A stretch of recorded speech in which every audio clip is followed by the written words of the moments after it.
What's going on, everyone? This is Over the Ropes. I'm Tyler. I'm Cortland. And today we got your Monday Night Raw review for our go-home show to Elimination Chamber. Man, I feel like that snuck up on us.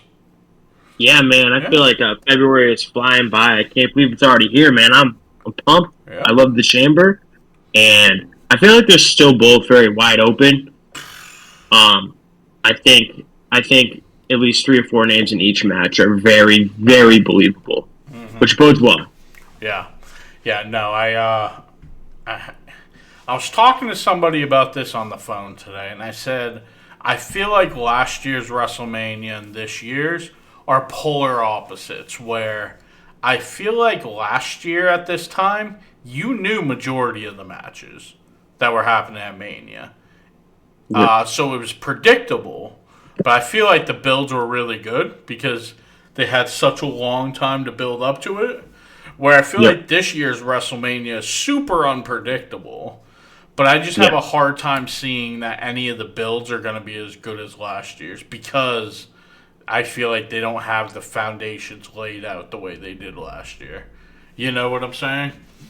I feel like there's going to be a lot of moving pieces in the next 6 weeks. Right. So I mean, I feel like it's kind of like for me, I'd prefer to have the more predictable show with the better story, but there is a charm to not knowing what the hell is going to happen in 6 weeks. You know? I kind of dig it. Yeah. I mean, typical WCW fan over there loves not knowing day to day what's going to happen. You know? Yeah, man. Embrace the chaos. Get off the pay-per-view before Goldberg and DDP finish their match, you know? That's awesome. All right, so we got Monday Night Raw, February 24th from Cincinnati, Ohio. Yes, sir. Ew, Cincinnati, Ohio. Not my state, man. Not my state. I don't know that I've ever been to Ohio. Cleveland sucks. Sorry if you're watching from Cleveland. The Pro Football Hall of Fame was cool. Went to the Pro Football Hall of Fame. That was cool. I've gone for like people's like family. That was fine, but Cleveland's just not for me. I've never been to Cincinnati, but I thought the show was pretty good. I thought the two best parts were definitely the two talky segments. It was kind of a talky show. I feel like I kind of got stubbed on the notes a little bit because I'm trying my best to take notes. You know, you and I are new to this, and they're just talking and talking and talking, and I'm like, dude, I'm trying. I have about twice as much as I had for SmackDown. Yeah. But I also think, like, for me, I get to watch Raw pretty much live, and I don't work Mondays most of the time. And so I do feel like I'm a little more engaged. Right. Whereas like Friday, I've just come off a 12-hour shift and I'm toast and I'm grinding. But I would agree, there are some long promos in here. I have three like really, really long segments on this one. I feel like the time match at the end was awesome though. Yeah, and I feel like Monday is like that for me, where it's Raw, then I gotta go straight to bed, go straight to work, then come straight home from work, and then do the show with you. You know? So I feel you because I kind of get the same thing. It's like that for you on Friday. It's like that for me on Mondays. So the show, like I said, I thought it was a good show. The ending was good. I feel like the two big segments, the Logan Paul and Punk segments, and the Cody and Seth segments, really hammered in the show and made it a good show, you know? So we'll start off with Logan Paul coming out to the ring. Logan says he's like everyone else, just better. Dude, he's so good at just being hateable. Like, you know, he's just somebody you want to punch in the face. You do. He has a very punchable face. Very punchable face. Logan says he will before... Logan said he wanted to tell his pilot to turn around. He wasn't coming. He didn't want to be there. But he said because of how humble he is, he would turn around and come in, perform in front of these peasants. Uh, peasants. Makes a Joe Burrow jab, which is always easy heat when you're a team with the sports town. He says he's going in the chamber and he's going to beat the 3 doorknobs and John Cena and then go on to face WrestleMania to face Cody. His math isn't mathing, man. That's only 4 people. Yeah. Yep. And then out comes CM Punk. Crowd went bananas. On fire. God, was that crowd hot for some CM Punk. Before Punk can even say anything, Logan goes, I don't get it. I don't understand what everyone's problem is with me. Like, Logan's so taken aback about how loud the fans were for Punk. And you can just tell. He's like, what is the problem? And he's an Ohio native, you know? Yeah. Like, and usually people go crazy for their home state heroes, but not Logan. Nope. So Logan asked the fans what their problem is with him. He then asked Punk what his problem is with him. Logan says Punk is jealous of him. Logan says he's successful at every single thing he's ever done, where Punk just falls upwards into success. And his career is just a series of failures. Ooh. Punk says, Punk goes, dude, I don't got a problem with you. He said, this is business. He said, Chamber's just business, dude. He said, when I look at you, I see a dime a dozen loudmouth kid who says and does incredibly dumb and ignorant things for a reaction and for the shock of it.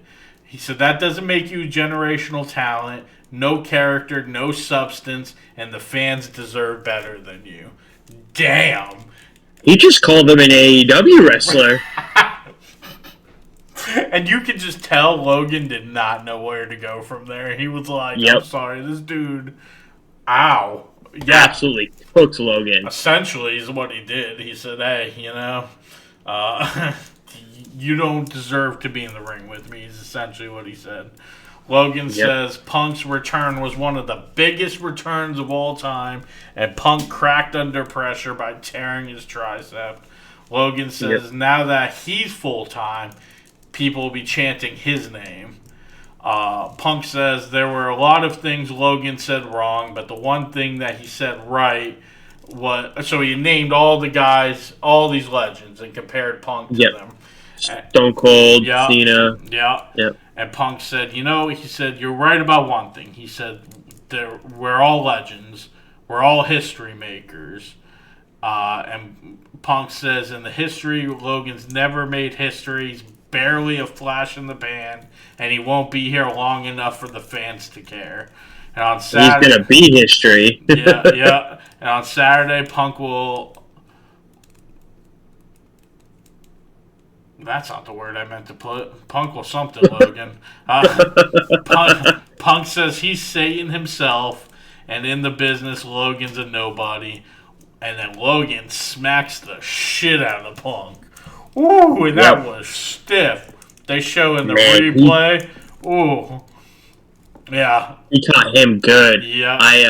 I was a tad bit behind. I started about 20 minutes late. Uh-huh. And I had so many people send me this clip before I started watching. Yeah. This went viral quickly. Oh yeah, and and you could see Punk's face. You knew that hurt because you. Could, man. Because when somebody hits you, and it hurts, but it shouldn't. Like say a girl smacks you, and you're like, oh, that stung, but you don't want to show it. You just give that little smirk, that little all right, where you're trying to brush it off, but you're like, oh, motherfucker, Punk tells Logan to run while he can because Saturday they're going to be locked in the cage together, and Logan's going to see why they chant Punk's name. And boy, great opening segment. I think Logan did as well as he could being in the ring with Punk, because being in the ring with Punk is deep water, man. Deep water. Deep water. Great slap, great shot. Punk's reaction was perfect. I liked it. My one thing is I was like, oh man, are they going to set up Logan and Punk at Mania? Because this is so I was about to say, Yeah. I love this, but it makes me nervous. Yeah. Because Makes me nervous. Is this what we're getting? yeah, we don't have the WrestleMania prediction show up yet, but both you and I talk about how we have no idea what they're doing with Logan Paul.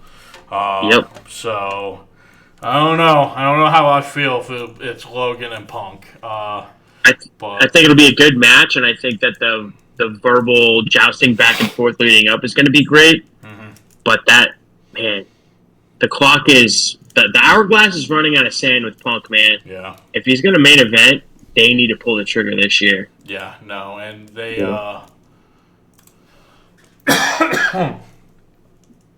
Yeah, and they only have a few manias left, and I don't know how I feel about wasting one on Logan, but I would agree. you know, And I don't mean that as a diss to Logan. That's not the match for Punk. No, for sure. It's just what it is. Mm-hmm. So after this, we get a little recap package of everything with Penta, Don, and Ludwig Kaiser. Mm-hmm. And we get a triple threat with these three. Yeah. And this match had some good action. Yep. Peter Dunne goes right after Kaiser early. I was curious if they were going to team up on Penta. Penta hits that springboard backstabber again, man. That move is crazy. Mm-hmm. I love that. Yep. Kaiser hit a drop kick outside of the ring, trapping Dunne's arm against the steps. That was nasty. Penta with that handstand drop kick. Awesome. And then he did that move again where he runs the apron and then jumps in and hits the Hurricane Rana. And this time, Dunne went flying into Kaiser and it took them both out. I thought that was awesome. A lot of good stuff in this match. A lot of good triple threat moves in this match. Yeah. Yep. Kaiser tried to take Penta's mask off at one point. Dunne's able to capitalize. He hits the bitter end on Penta. And then Dunne did that spot where he goes to break the fingers on Kaiser. Yep. Which dropped Kaiser to a knee, and then Penta jumps off of his back to hit the Mexican Destroyer. Oh, yeah. I mean, how many Monday nights is Penta just going to completely steal the show? I thought that was super cool. He super kicks Kaiser, and then hits the sacrifice on Pete Dunne. He goes for the Penta driver. Kaiser runs back in, he tosses Penta out of the ring, and he hits his finisher on Dunne and steals the win. Yeah, Penta hit the Penta driver. And he did hit it? Yeah, he did hit it. Then Kaiser threw him out. Kaiser hit his finish and gets the win.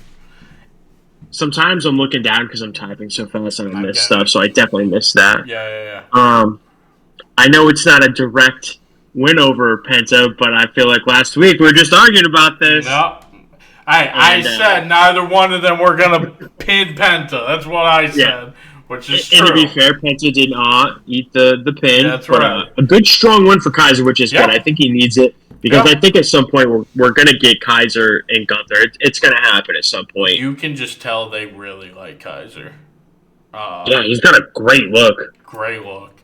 And he has that, I don't know, he looks like a tool bag. He's arrogant. He's really good at looking like a heel. The way he carries himself, the way he walks to the ring, he has the pompous back thing. And technically Penta's first loss. Yeah. Yeah. I was able to go to a house show in Portland, Maine, a little over a year ago. Mm-hmm. Kaiser was there, and he relished every opportunity he could. Oh, I bet. Get people to boo him, man, and he milked the shit out of everything. And he was someone I really appreciated seeing live. Right. He is such a douchebag. Oh my god. But it was awesome when he lost. Right. I mean, it's a good win for Kaiser. They clearly have big hopes for him. It was Penta's first loss, but he didn't take the pin. So, at some point, we know damn well he's going to beat Kaiser in a one-on-one match. I also like the fact that, like you said, you would think with two heels versus a babyface that the match would just be them jumping Penta this whole match. That was not the case. Kaiser got the upper hand and Dunne would be all over his shit. And then vice versa, which I really liked. Because it was really I'm going to win this. I'm the best. screw you, you know? Yeah. I think it might be time to eat the L and admit they're not going to team up. I really thought they were going to become a tag team, but I don't think it's going to happen Yeah, anymore. I was thinking the same thing. I was like, after this match, no shot. Yeah. Yeah. No. And it just seems like they have no interest right now in Gunther being part of a faction. So.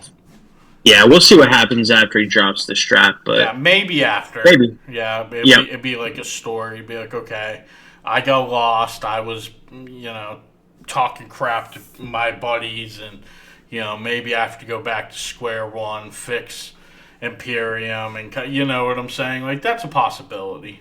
So, Yep. So after the match, we get an interview from Rhea, one of those crowd interviews. Rhea says that she's going to have an eye on the Chamber, but next week she has Io.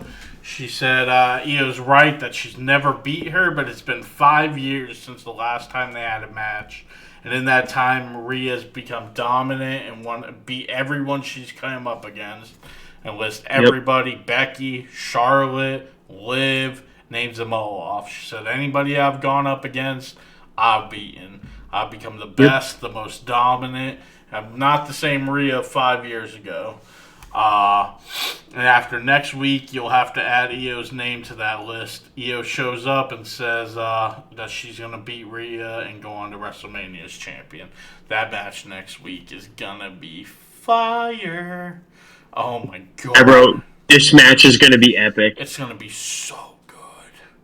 And I just saw it's going to be in Buffalo. I'm like, half tempted to make it happen. Fuck. Listen, we're a wrestling podcast. We're a wrestling podcast. We're not a sports podcast. But if you can see from his hat, and most of the time when I'm wearing a hat, we're New Englanders. So let me say this as clear as possible. Fuck Buffalo. It's like just close enough though that I want to go. Oh, I bet. You know, but it's just far enough that it's like. Ugh. I was thinking. Yeah. I was thinking. What you thinking, Lincoln? I don't know who they could put in there. So who are the heels? Liv? In the Chamber? Yeah. I think just Liv. And Roxanne. So there's Bianca, Naomi. Yeah, but she's kind of been tweening. Bailey is a baby. Oh my God, who else is in it? Roxanne and Liv. Yeah. And then there's Naomi, Bailey, Bianca, Alexa. Oh, Alexa. So I guess this really wouldn't work unless it was Liv. But I was thinking, what if whoever wins the Chamber, interferes in the Rhea and Io match and they make it a triple threat? But I feel like that only works if it's Liv. Because why would Bailey do that? Her and Io were just teaming up together. Why would Alexa do that? Seems like they want her to be a good guy. You know what I'm saying? I could see Roxanne doing it. Right. But I don't know if I could see Roxanne winning this match. I was going to say, they're not going to have Roxanne win that match. Yeah. And it's funny, because I was thinking about this, again, circling back to the prediction show of what the matches are going to be. I'm trying to figure out how Io's getting on this card, and I had the same thought. I'm like, how can they somehow get her into this title match? Right. I just wish she was in the Chamber, or they did this match before. Too. Yeah. I feel like she would have been really, really good in the Chamber. So here's the thing. I get why they didn't put her in the Chamber, though, because everyone thought it was going to be Io and Rhea. So if they had a plan for somebody else and put in Io, that's asking for trouble. That's like the year Roman won the Rumble and they put Daniel Bryan in there. They would have been so much better just leaving him off the Rumble. You know what I'm saying? That's a really good point. Yeah. So I feel like they're setting themselves up to fail there for Io's in the Chamber, you know? Great call. So next we got New Day versus LWO. New Day? New Day. New Day. I like their song. Their song is so good. Oh, man. Yep. And, did your thing do a weird, it kind of went like it went to commercial, but then they were, talking and doing a promo? Yes. Okay. So again, I wasn't all the way live, and so I felt like mine was fast-forwarding, parts of. I mean, I wasn't live either, but it was doing that to me too. So I don't know. Yeah. But anyways, when I get back, New Day has a mic, and they're saying that the fans should thank God they're there. And thank God they get to see them wrestle. LWO music hits. They sprint out to the ring.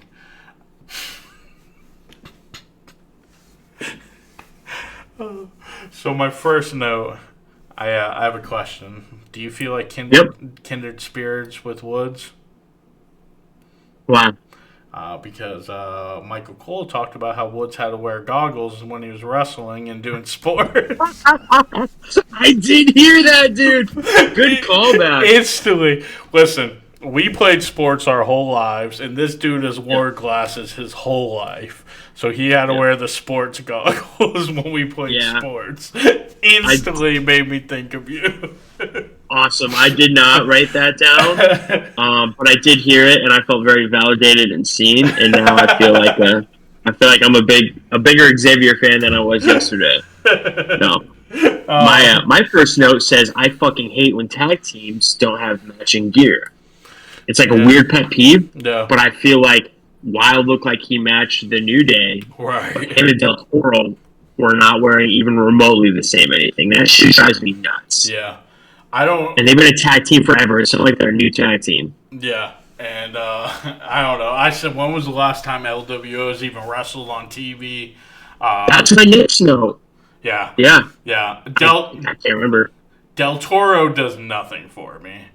He's probably a nice guy. I don't. Your mic's getting a little gritty. You sound like you're underwater. Actually, yours does too. Oh, really? Yeah. Oh, God. No. My internet's been really bad. I hope it's not that, but the last 20, 30 minutes, it's been really bad. What, your internet? Yeah. All right. Well, yeah, you sound a little choppy, but we'll push through it. Hopefully it'll clear up. But yeah, Del Toro doesn't do much for me. I like Wild. I liked him in TNA when he was DJZ. I always feel a little more like I'm into watching him wrestle. But yeah, Del Toro doesn't do much for me. Match was a good match. New Day, I don't think New Day can have a bad match. I mean, not to be disrespectful, but they were wrestling these two, and it was a good match. So that should probably show that they can have a good match with anybody. Woods ends up hitting the double stomp on Del Toro while he's on Kofi's knee for the win. New Day wins. They start stomping out the LWO. Dragon Lee comes out, takes out both New Day members until they get the upper hand, and then they hit a double power bomb on him. At first, I was pretty irritated that Dragon Lee wasn't out there, but then when he came out to make the save and got the upper hand on both members, then I was like, okay, cool. Now I'm into it. You know? Yep. One thing I noticed that I liked, I liked that they brought back the unicorn stomp. I feel like they might need like an angry name for it now, but I always felt like it was kind of heelish, and so now that they're bad guys, it makes a ton of sense, and I hope they just do it constantly. Yeah. But I was pumped that they brought that back. Yeah. Small thing, but I loved it. Yeah, I like how, who was it? Michael Cole said something about like it being called that, and he said Woods said unicorns were stupid or something. Yeah. And, hopefully they do change the name. Pat was like, that's weird coming from, talking about the IQ of unicorns like he knows. Well, yeah. Pat was spicy tonight. Pat was. Last night. Yeah, he was spicy. Full of it. Yeah. Yep. After this, we get a little Judgment Day segment, which continues to boil a little bit. They cut to Dom and Finn out back, who are kind of arguing. Finn's like, you know what, Dom? I'm sick and tired of it. Last week was the most embarrassing week for the Judgment Day. It's all because of you, Dom. And Carlito interrupts, asking if they're still on this topic. Finn says Dom needs to hear it. Last week, Dom talked a big game, but he lost to AJ Styles, and then he got speared by Braun Breaker. Dom says, thanks to himself, Finn got a match, but he lost his match too. And maybe they need a new member, so they circle back to the whole new member thing. And Finn's like, no. anyone fixes things, it's going to be Finn. And that's been his thing the whole time. Yep. Liv and Raquel walk up on him now. She says, really? You guys are still fighting?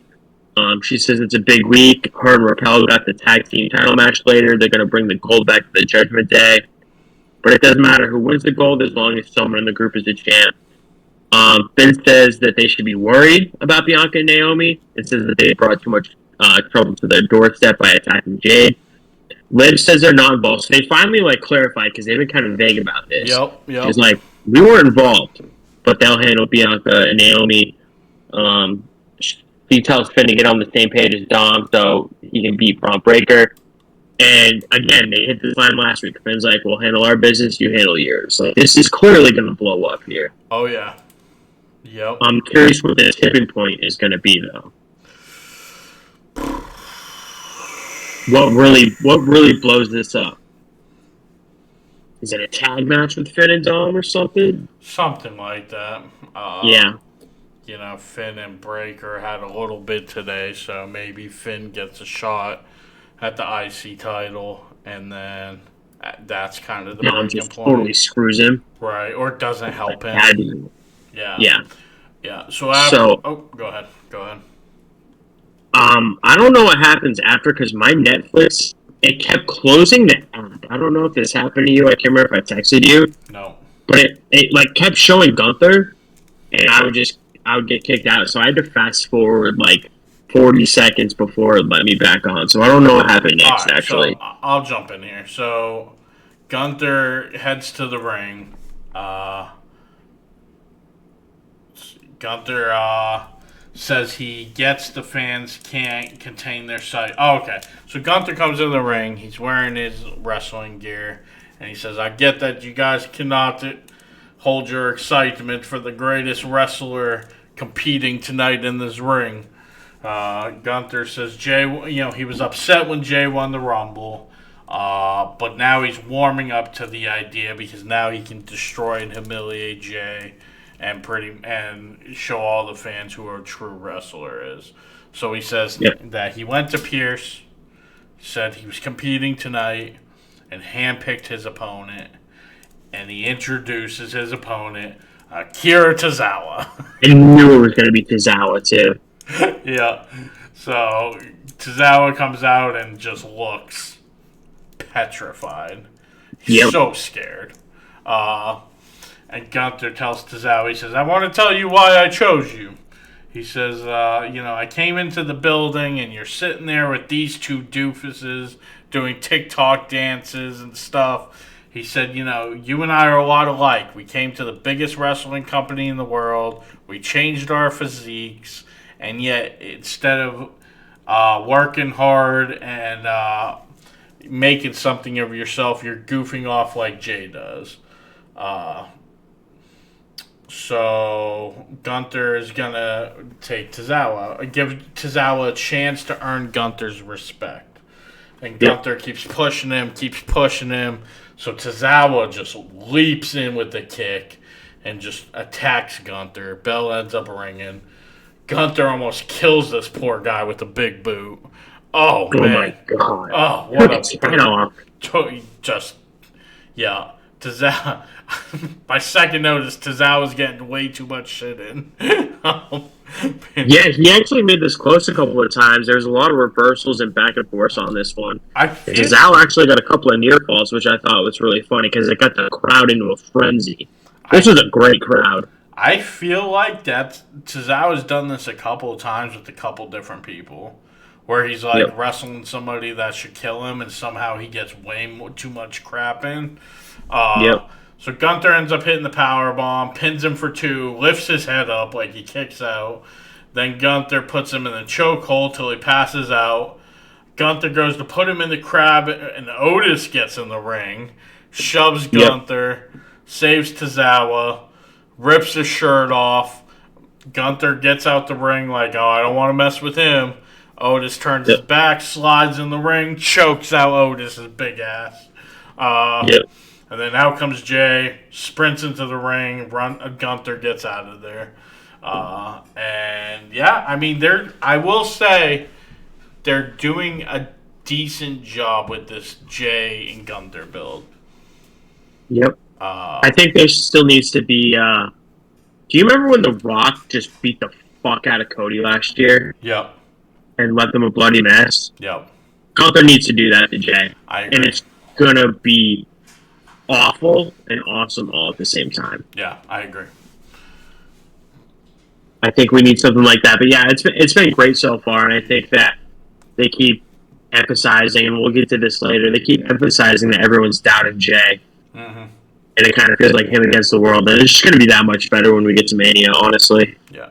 Hey, I'm gonna do the rest of it and let you just kind of jump in because your internet, your mic sounds terrible. So noted. Yeah. So I don't know if it's the internet or what, but I'm just gonna let you kind of jump in just in case if it sounds like that on the video. You know what I'm saying? So next we got the women's IC title match. We got Dakota Kai, Lyra Valkyria in the rematch. And these two just go straight into each other. Like bell rings and boom! They just run into each other. And I mean this match, I think the first match was better. I don't remember to be I can't remember their first match, but I enjoyed this one, honestly. I thought this one was good too. We got that scorpion kick that I love so much. That was such an awesome combo. That move, because they were going back and forth. That move is so cool. Lyra ends up hitting the Nightwing off the top to get the win.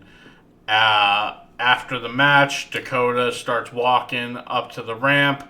Ivy runs out, attacks Dakota, runs down to the ring, attacks Lyra, picks up the belt, and holds it over Lyra.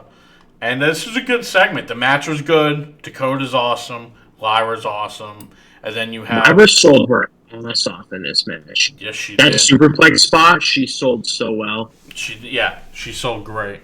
And then you got the, just the beef of Ivy out there to take everyone out. I saw some people online that were like, why didn't Ivy just win the match? The number one contenders match, because they're telling a story. You know what I'm saying? I loved it. I thought it was great.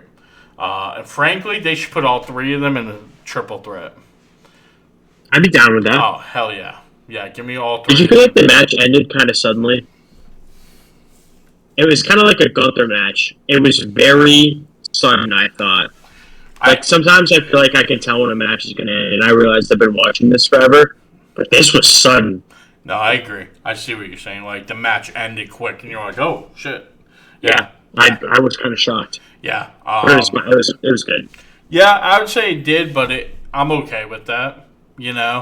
Like, that's one thing I don't need to feel like. Because I agree. We've been watching it for so long that I'm like, okay, I know who's going to win. You can kind of tell when they're building up to the finish.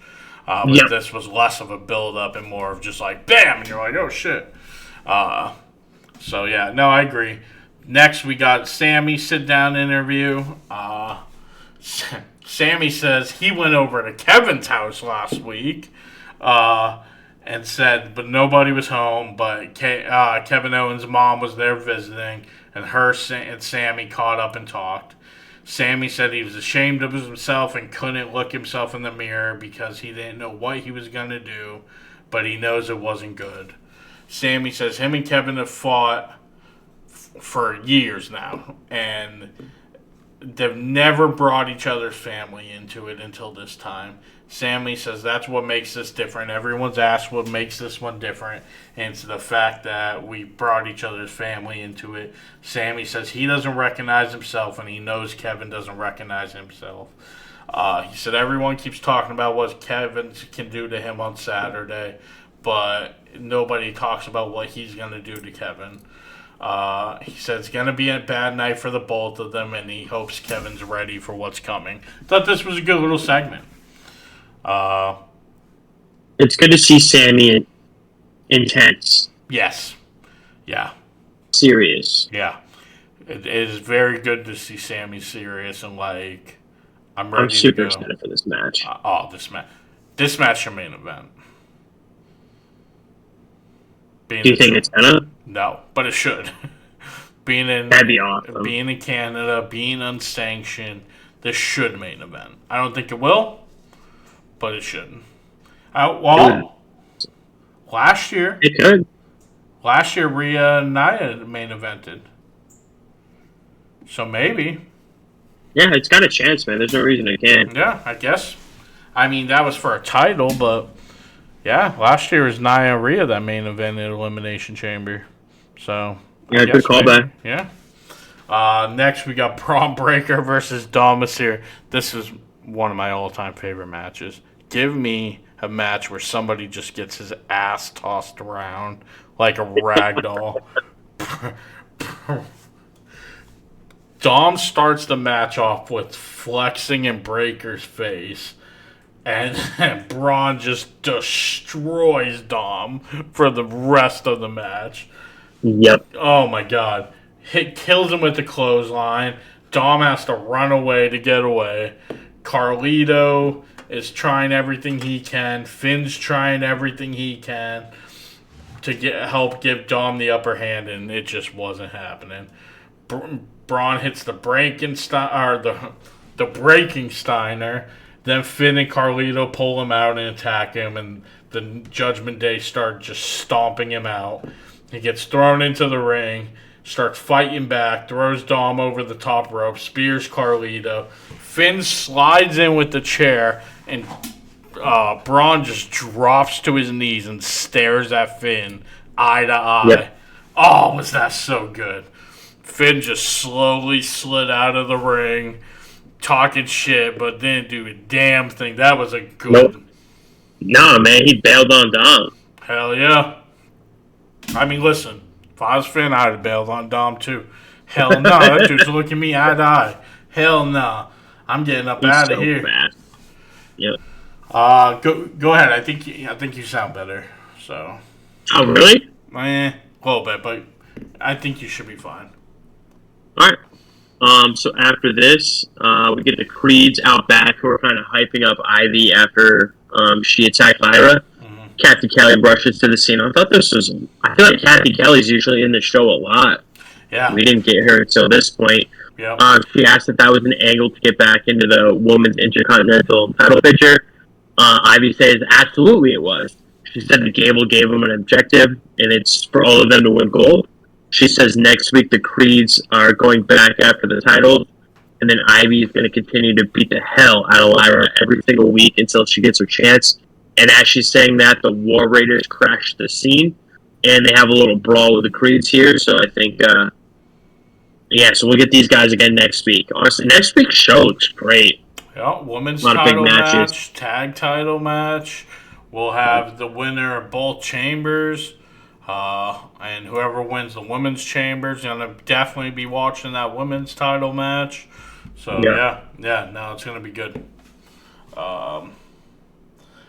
And then we got the Cody segment. And, yeah, man. This is a monster. Boy. You want me to do it? Yeah, go ahead.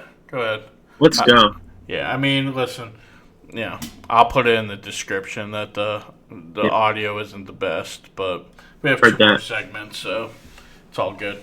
So, Cody's pretty sure he knows what Cincinnati wants to talk about. Mm-hmm. He says he acknowledges that asking for someone's soul is kind of abstract, but growing up in the business, he's learned how to read between the lines, and he kind of understands what The Rock was saying. Cody says he's never lied to the fans, he's never going to. Says he's a blessed man, and he says The Rock has offered Cody everything he could ask for without having to fight for it. And then Stats music hits. And I don't know why, but I was just so surprised by this. I didn't see this coming.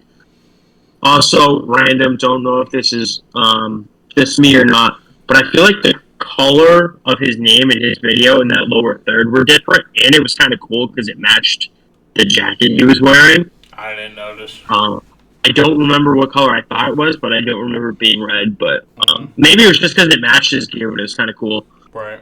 He pointed out it was the first time these two have been in the ring together since Mania. And he could have welcomed Cody to the ring with open arms and to congratulate him on his title run. But he says he can't do that, and he can't wait to face him in the main event of WrestleMania. He said he can't do that, and he's out there to ask what everyone's been wondering, which is, what the hell is Cody thinking? He points out how nearly a year ago they stood side by side against the Bloodline, and Seth says that the fact that Cody didn't slap The Rock right in the face on the spot is a slap to Seth's face. I thought that was a really good line. Yeah. He tells Cody not to regret everything he sacrificed. He says, "Don't make me regret everything I sacrificed to help you win the belt, Cody." And he asks if the championship has become too much and if it's a burden for Cody. People keep pointing this out, how Cody's tired and beaten up and worn down. Yep. And Seth says it wouldn't be for him. Cody says he wishes his conversation was going differently, because having this first chance to talk to Seth should be laced with gratitude, but Seth is sounding awfully judgmental. Cody says The Rock came to SmackDown to ask for Cody's soul, and the reason he didn't ask Seth is because his is already compromised. Mm-hmm. Cody calls Seth out for being a part of the Authority, and it's like it's like the Paul calling the kettle black here. You know what I mean? Yeah. But he also recognizes everything Seth did to help Cody. Seth says he's not out there to judge Cody. He's out there to protect him from making the same mistakes that he made in his past. And he doesn't want to hate Cody like he hates Roman and like he hates Punk. Right. He says he wants to go face-to-face with the Cody that he faced at Mania 38, the Cody that he helped win the championship, and he tells Cody he's coming for his championship but not his soul. That's right. I like how they planted the seeds for any one of these guys who could face Cody here, pretty much. Right. But I think the best one was Punk. I think that was the best face-off we had in this build-up here. Yeah, if we were talking about, like, in that situation, for sure, definitely. I do feel like it's like, okay, literally everybody but Priest could win. Yep. You know what I'm saying? Like, Priest is going to be the first one, should be the first one out. And then from there, anybody can win. Realistically, we all know damn well the first person that's going to be out is going to be Drew, and he's going to lose his shit. Lose it. He's the first one eliminated from that chamber match. But yeah, it was a good it was a really good segment. Seth really came out there. I like that he took, like you were saying with Sammy, he took this serious. There was no dancing around. There was no obnoxious laughing. He said, listen, are you stupid? Why are you even considering this? Should have smacked him, told him to go to hell. And then when Cody tried to kind of clap back, Seth said, nah, you're right. I have done all that. That's why I'm trying to talk you out of it. I don't want you to end up like me with all my regrets. Like, no, be the man that you said you are. Be better. Excellent segment. Excellent segment. And I will say, after thinking about it and after these segments, God, I want Cody to accept so bad. I don't think he will, but God, do I want Cody to accept and turn heel and be the corporate champion so bad now. Really? Oh my God, yes. Yeah, give it to me. And then see Seth's reaction, see Punk's reaction, and then watch Rock and Cody continuously screw Cena out of getting that last title win. Oh, dude. That is right. And that would make Cena the super babyface one last time. That's right. Yeah. Yep. I think that would be great storytelling, but I was going the other way in my head. I was thinking about Cody versus Rock Night 1 for the title, and whoever wins this has to face whoever wins that. Because then that opens a can of worms. Because Punk against either of these guys, Seth against either of those guys would be crazy. Yeah, Cena against these guys. But Rock already made a point to say that, like, him and Cody don't need the match. And I do think Rock is smart enough to know how long he has to train to be in a match. You know what I'm saying? And he just finished doing a movie. So I don't think he'll be in there. But if it's my choice, Cody or Cena's accepting this role. I don't care. I don't want Drew. I don't want Seth. I mean, they could be good, but like to have a real impact and real story impact, give me Cody or Cena as the corporate champion. You know what I'm saying? Yeah. And then we got our main event, the Women's Tag Team Championship. Bianca Belair and Naomi versus Liv and Raquel. And so we get Liv and Raquel's entrance. We come back from commercial break, and Jay is walking out of the locker room where... Who's in the locker room? Tozawa. Okay, yeah. He told Tozawa he respected him because he showed a lot of heart tonight against Gunther. Yeah, so Jay walks past Waller and Theory. They start talking shit, and Jay just goes, yeet. He doesn't say yeet. He just does it. Doesn't even say it. Waller says Jay's just a meme, and says Jay needs to look in Waller's face when he talks to him. Waller tells Jay that he's not on Gunther's level. And then Jay does the yeet thing again, and Theory does it with Jay. Yep. And did that piss Waller off? And so Waller starts yelling at Theory, and then Jay super kicks Waller and walks off. And they're getting there. Babyface Theory soon enough. I can't wait, man. It's gonna be interesting because I know in the Indies he was like super John Cena babyface. Yep. So I didn't really know him all that well. I knew his name, but I hadn't really seen much of him. But boy, did I love him in the way when he played that like Biff, like dumbass, you know. Oh, he was so good in the way. He was so good. So then we finally get to the match.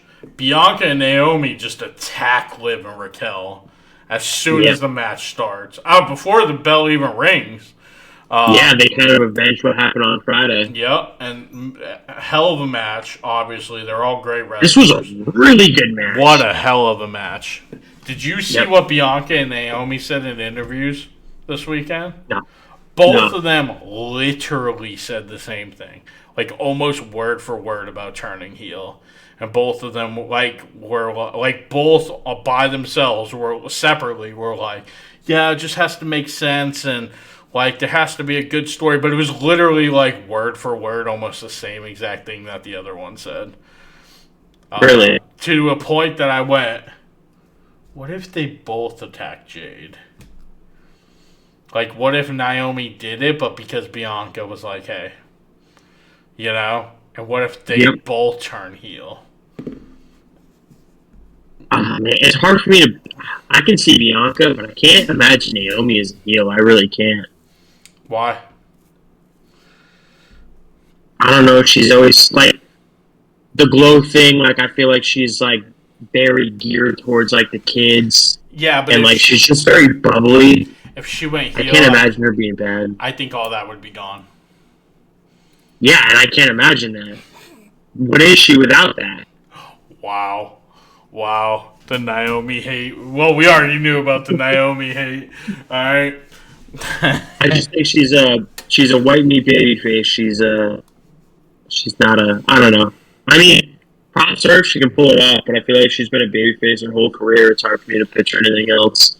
Yeah. She's a funkadactyl at heart, man. No kidding. So then Dom comes out, distracts the ref. Liv hits Oblivion on Naomi, and Bianca breaks the pin up. Bianca hits a spear on Raquel. Everybody ends up down. Dom got involved a couple times. A lot. Yeah. Bianca and Naomi hit the double KOD on Liv, and Dom puts Liv's foot on the ropes. Dom gets on the apron, gets kicked by Naomi. Naomi gets on the top rope. Raquel jumps up and smashes her face off the top of the turnbuckle. It was a weird... For such a good match, it was a weird finish because Naomi just kind of falls, holds her face. Liv jumps down for the pin. 1, 2, 3. Liv and Raquel, 3-time tag team champions. And yes, sir. What a hell of a match. What a hell of a main event. And I do think... Both you and I said that they were going to go into WrestleMania as tag team champions. Yep. Yeah, buddy. Yeah, this was a fantastic match. There was a lot of really good reversals and a lot of good near falls. There was, a half dozen times where it looked like this match could have been over. The Bianca broke it up. Raquel broke it up. Dom, got involved. This was fantastic. I feel like Liv and Raquel have been putting on some really good matches as a team. Yeah. It's kind of crazy for me. Like, sometimes I think about Liv when she broke in. Liv has come so far, man. So far, yeah. She's awesome. Yeah. When she first beat Ronda, I was just like, really, man? And now I look at her and I'm just like, Liv's this shit. Yeah, she's come so far from then. There's been a couple girls like that. Liv, Alexa, Carmella. Alexa's another one. Yeah. Yeah. Poor Carmella. Here's the thing, though, and I said this to somebody. I don't remember who I was talking to, but, maybe not because of her video, but the way that I read what's going on with her was they don't know when she's going to be back. She doesn't know when she's going to be back, so they let her contract run out, but maybe they'll talk about it again once she's ready to come back. You know what I'm saying? Because they didn't release her, they just let her contract run out. Right. So I just read on Twitter right before we hopped on. Actually, she posted a video. Did you see it yet? I did. That's why I said now I might need to change my mind because I feel like the way she talked in that might not be the case. Yeah, but it sounds like sounds like there's something to it. Yeah, who knows? We won't know until she talks about it, but she's made it very clear, and Corey's made it very clear that, she's not healthy. She's been dealing with a lot of medical stuff from her childbirth. And so, I guess we'll see what she has to say and, what goes from there. But overall, I thought Raw was good. Better than SmackDown. Yeah. I would agree tenfold. Good go-home show. I am super amped to get another PLE this weekend. Oh, yeah. I hate when they're on Saturdays, but I love them. I'll watch it when I watch it. Yeah. So we're going to... Next time you see us will be on Thursday. But it might be a different show than you think. So you have to come on Thursday and check it out and see for yourself. But that is it for today's show. We will see everybody on Thursday. Why don't you give us a like, subscribe, follow, hit the little dingy bell so you get that notification when we post. See these two beautiful faces on your screen every week, multiple times a week. Beautiful, all right? Beautiful. We're like a mixture of Pretty Deadly and La Resistance, alright? With a little splash of You're like La Resistance, bro. You're the Frenchie. Hell yeah. With a little splash of heavy machinery in there. You know what I'm saying? Yes. Yeah, that's right. Alright. We will see everybody Thursday. You guys have a good night. Peace. Take care.